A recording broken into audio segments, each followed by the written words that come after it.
오늘 본문의 주요한 말씀은 예수님의 씨 뿌리는 비유입니다. 예수님께서 이 씨 뿌리는 비유를 말씀해 주시는 이유가 있는데요. 오늘 본문의 10절에 예수님께서 씨 뿌리는 비유를 이야기해 주신 그 이유를 알려주십니다. 우리 10절 말씀 한 번 더 같이 한번 보도록 하겠습니다. 10절 시작. 예수께서 말씀하셨습니다. 너희에게는 하나님 나라의 비밀을 알게 해 주었다. 그러나 내가 다른 사람들에게는 비유로 말했다. 이것은 그들이 보아도 보지 못하고 들어도 깨닫지 못하게 하려는 것이다. 아멘. 이 10절 말씀에 표현해 보니까 예수님께서 너희에게 하나님 나라의 비밀을 알게 해 주었다. 그러니까 예수님께서는 하나님 나라의 비밀을 알려주시고자 이 씨 뿌리는 비유를 말씀해 주신 것입니다. 여러분, 예수님의 가장 큰 관심이 무엇인가? 하나님 나라입니다. 그래서 예수님께서는 공생애를 시작하시면서 회개하라, 하나님 나라가 가까웠다, 그 말씀을 첫 선포하시면서 시작하셨어요. 그러니까 하나님 나라를 알려주시고자 그 공생애 기간 내내 예수님께서 그것을 선포해 주신 것입니다. 또 예수님께서 십자가에서 죽으시고 다시 부활하신 후 제자들과 40일 동안 함께 하지 않으셨습니까? 그 40일 동안 예수님께서 제자들에게 무엇을 가르쳐 주셨는가?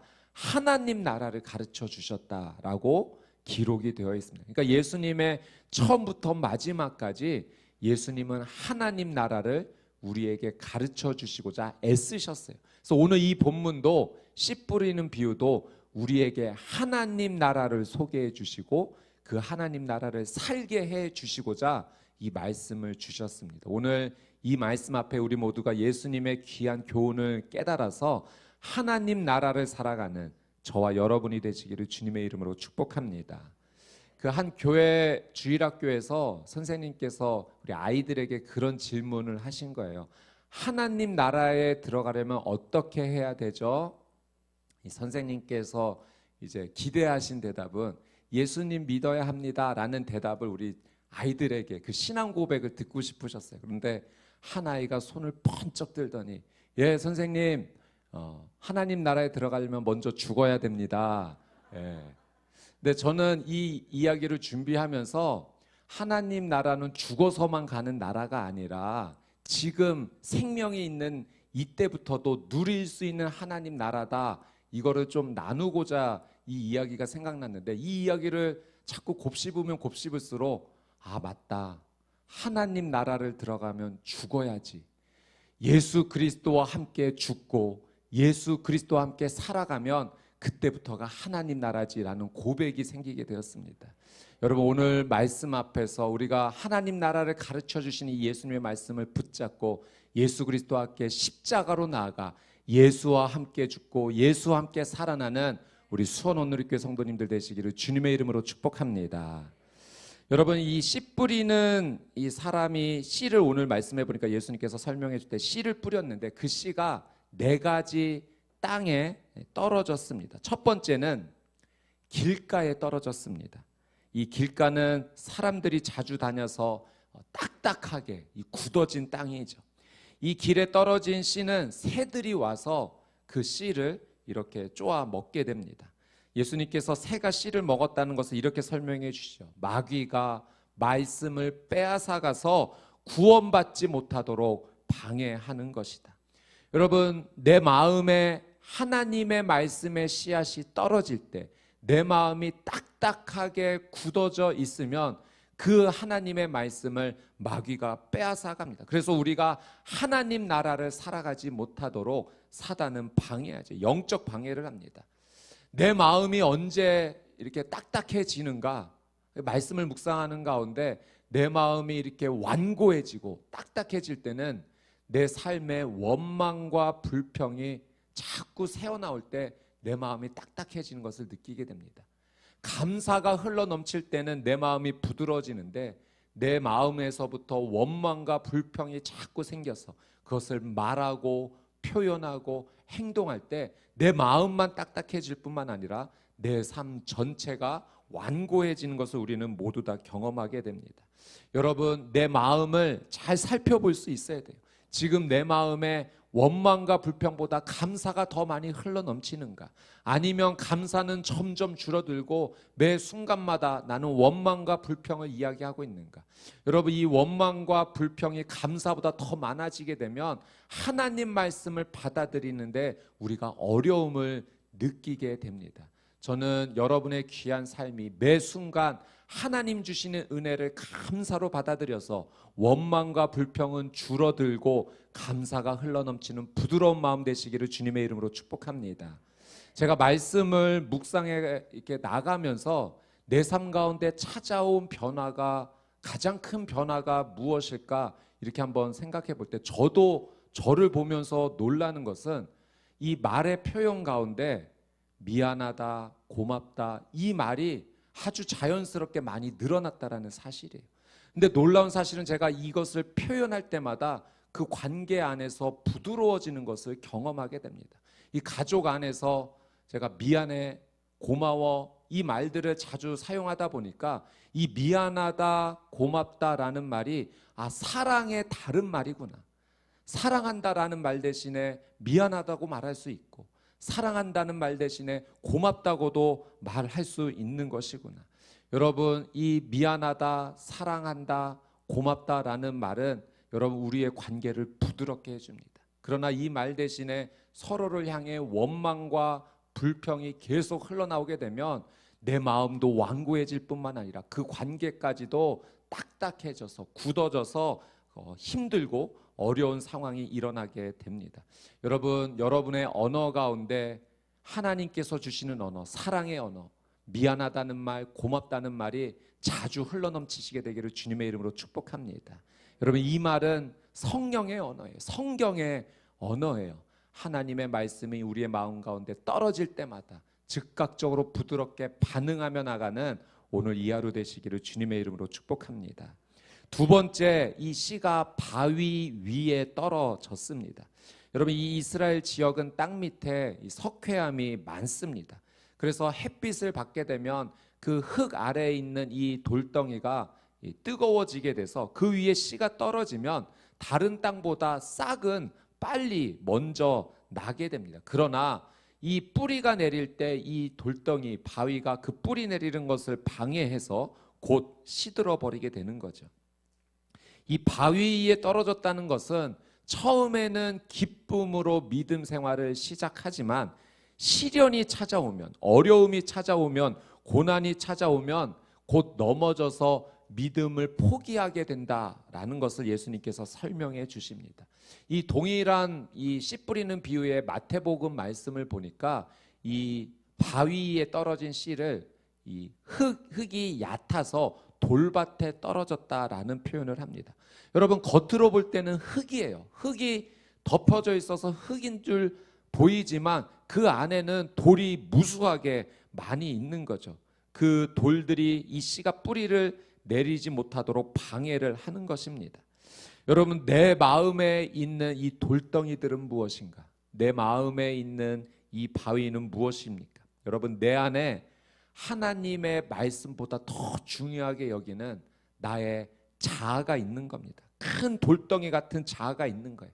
내 경험이 있는 겁니다.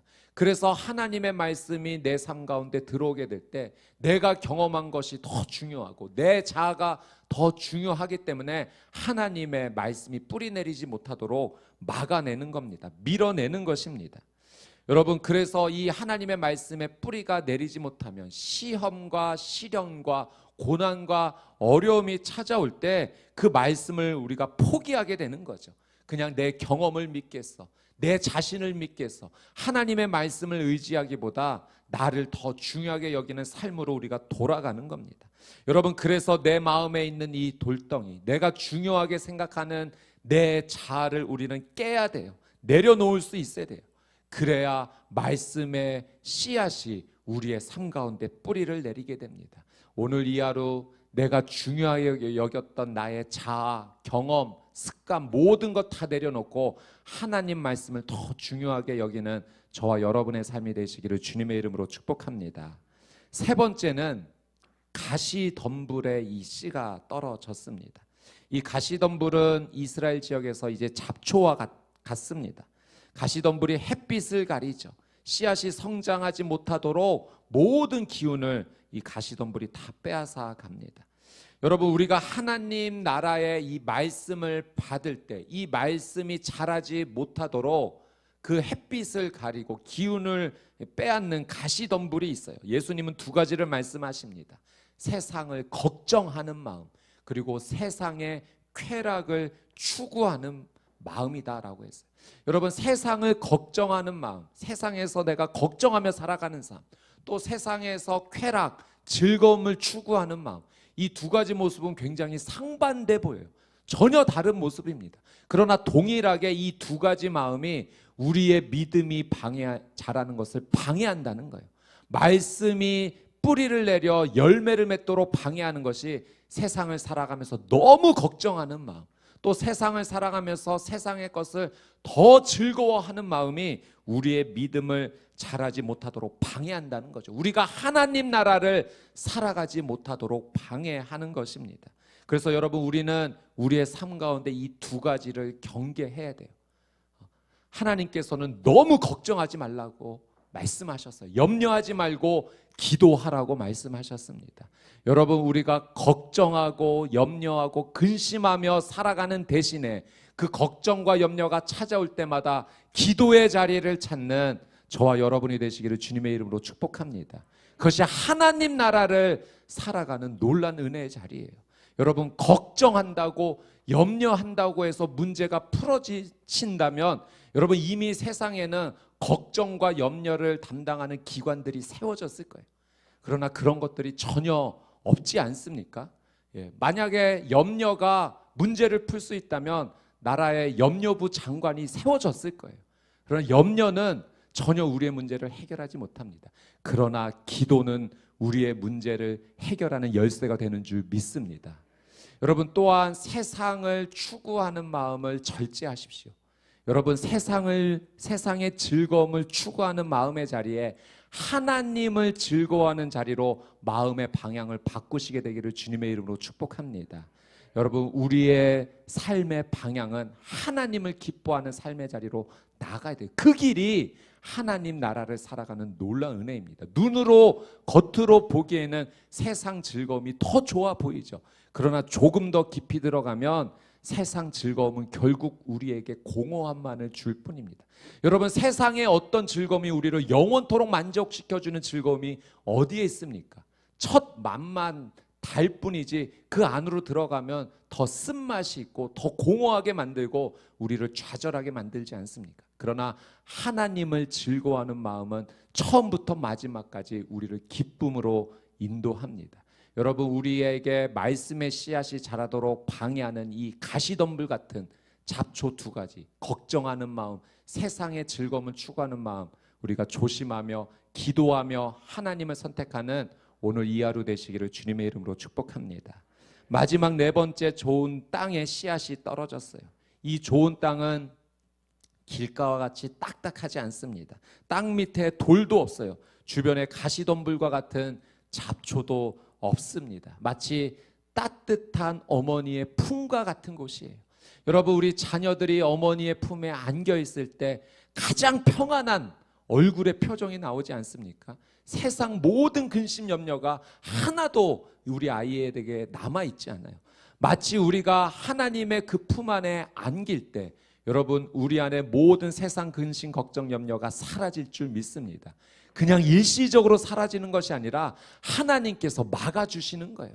마치 그 어머니가 자녀를 그 외부의 어떤 공격으로부터 막아주고 품어주듯이 우리가 하나님의 품 안에 안기게 될 때, 좋은 땅에 우리가 살게 될 때 이 놀라운 성장의 열매, 회복의 열매가 우리에게 주어지는 거죠. 예수님은 좋은 땅에 떨어진 이 씨앗이 100배의 열매를 맺는다 말씀하셨습니다. 오늘 저와 여러분의 삶이 하나님 주시는 그 놀라운 축복을 향해 믿음으로 한 걸음 한 걸음 걸어가시게 되기를 주님의 이름으로 축복합니다. 여러분, 오늘 소개된 이 네 가지 땅의 모습이요, 사실은 우리의 마음에 모두 다 공존하고 있습니다. 어떤 부분은 딱딱해진 마음도 있고, 어떤 부분은 돌덩이 같은 것이 숨겨져 있는 부분도 있어요. 또 걱정, 근심, 세상을 추구하는 그 가시덤불이 자라는 부분도 있고, 또 어떤 부분은 하나님의 말씀을 받아들인 이 모든 네 가지 마음이 다 공존하죠. 여러분, 오늘 이 말씀을 통해서 우리가 분명히 깨닫는 것은 하나님의 말씀의 씨앗이 우리의 삶 가운데 떨어졌을 때 열매를 맺을 수 있는 가장 중요한 것이 무엇인가? 그것은 우리 마음의 상태라는 거예요. 내 마음이 어떠한지에 따라서 이 말씀이 열매를 맺을 수 있는 중요한 열쇠가 된다라고 하는 사실입니다. 여러분, 예수님 당시에 예수님께서 이 씨 뿌리는 비유를 들어서 하나님 나라를 설명해 주신 것은 이것을 이 당시에 모든 사람들이 다 알고 있었던 거예요. 농사를 지을 때 다 이렇게 지었던 거죠. 우리는 조금 다르죠. 우리는 땅을 먼저 개간하고 그 다음에 씨를 뿌리는데, 이 당시 팔레스타인에는 이 농지라고 되어 있는 부분에 미리 이렇게 씨를 뿌리고 나서, 그리고 나서 땅을 개간하는 일이 있었습니다. 그러니까 처음 씨를 뿌릴 때는 사람들이 다녀서 딱딱해진 부분도 있고 가시덤불도 아직 있고 돌도 아직 있는 부분이 있는 거예요. 그러나 중요한 것은 개간하면 되는 겁니다. 그 씨를 뿌리고 나서 개간을 하면, 땅을 일구면 그 땅이 좋은 땅, 옥토와 같은 땅이 되어서 그 씨앗이 자랄 수 있는 상황이 되는 거죠. 여러분, 호세아 10장 12절 말씀을 보니까 하나님께서 이런 말씀을 주셨어요. 씨앗을 심고 너희 묵은 땅을 잘 갈아라. 씨앗을 심고 너희 묵은 땅을 잘 갈아라. 하나님께서 말씀하셨습니다. 여러분, 요한복음 15장 말씀해 보니까 예수님께서 포도나무 비유를 말씀하시면서 우리 하나님을 농부라고 소개해 주세요. 여러분, 우리 아버지 하나님은 농부이신 줄 믿습니다. 농부이신 우리 아버지 하나님께서 내 마음의 밭을 일구어 주시는 거예요. 내 마음의 밭을 기경해 주시는 것입니다. 여러분, 내 마음이 너무 중요해요. 하나님의 말씀이 떨어졌을 때 어떤 마음의 상태이냐에 따라서 이 말씀이 열매를 맺을 수 있는 겁니다. 그러면 내 마음에 이 네 가지 마음이 다 공존하는데 어떻게 해야 되겠습니까? 농부이신 하나님 아버지께 내 마음을 맡겨야 돼요. 하나님 아버지, 농부이신 하나님 아버지, 내 마음의 밭을 오늘도 기경해 주십시오. 아직도 딱딱한 마음이 있습니다. 아직도 내 자아를 더 중요하게 여기는 돌덩이가 있습니다. 세상에서 걱정하고 즐거움을 추구하는 가시덤불도 아직 있습니다. 내 마음의 밭을 기경해 주십시오. 오늘도 성령님 나를 기경해 주십시오. 주님께 다 맡겨드릴 때 농부이신 아버지 하나님께서 오늘도 땀을 뻘뻘 흘리시며 내 마음의 밭을 기경해 주셔서 내 마음의 밭을 좋은 밭으로 바꾸어 주실 줄 믿습니다. 그래서 우리는 하나님 말씀을 따라 살아가는 삶을 살아갈 때 하나님 아버지께 우리의 삶을 온전히 맡겨드려야 돼요. 여러분, 오늘 15절 말씀에 좋은 땅에 떨어진 것은 착하고 좋은 마음으로 하나님 말씀 들은 뒤 그것을 굳게 간직하고 인내 좋은 열매를 맺으라 하셨습니다. 여러분, 두 가지예요. 우리가 하나님 말씀을 받을 때 인내와 순종이 우리의 삶 가운데 필요합니다. 여러분, 열매는 오늘 심었다고 해서 내일 당장 열려지는 게 아니에요. 여러분, 순종과 인내가 필요합니다. 반드시 여러분의 삶 가운데 하나님의 말씀이 들어가 여러분을 바꾸어 놓을 겁니다. 하나님께서 일하십니다. 하나님께 맡기십시오. 하나님, 오늘 내 마음의 밭을 기경해 주시고 오늘도 하나님의 말씀의 씨앗을 뿌려 주시옵소서. 순종하겠습니다. 인내하겠습니다. 나의 완전한 나의 존재를 변화시켜 주시옵소서. 100배의 열매가 열릴 줄 믿습니다. 우리의 가정을 기경하여 주시옵소서. 말씀의 씨앗을 뿌려 주시옵소서. 우리 교회 공동체를 기경하여 주시옵소서. 말씀의 씨앗을 뿌려 주시옵소서. 하나님께서 열매를 허락하여 주실 것입니다. 오늘 저희가 이제 정한 40일의 기간 우리가 작정하여 예배드리고 또 한 주일 더 연장하여 마무리해 나가는 이 기간 가운데 오늘 하나님께서 인내하며 순종하며 나가라고 더 도전해 주십니다. 오늘 김현시 목사님께서 하나님께서 기도로도 응답해 주셔 더하여 주실 것이다. 여러분, 포기하지 말고 계속하여 더 나아갑시다.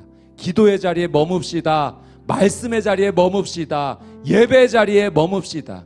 여러분 지금 코로나 오미크론으로 인해서 너무나 심각한 상황이에요. 우리가 주의할 겁니다. 그래서 다음 일주일 저희가 주의하며 상황을 예의주시할 겁니다. 그러나 여러분 안전을 우리가 거리를 지켜가면서 예배 자리 우리 지키며 나갑시다. 할 수 있다면 최선을 다해서 말씀을 더 가까이 하며 살아갑시다. 하나님께서 기경하여 주실 것이고 놀란 은혜로 함께하여 주실 것입니다. 아멘.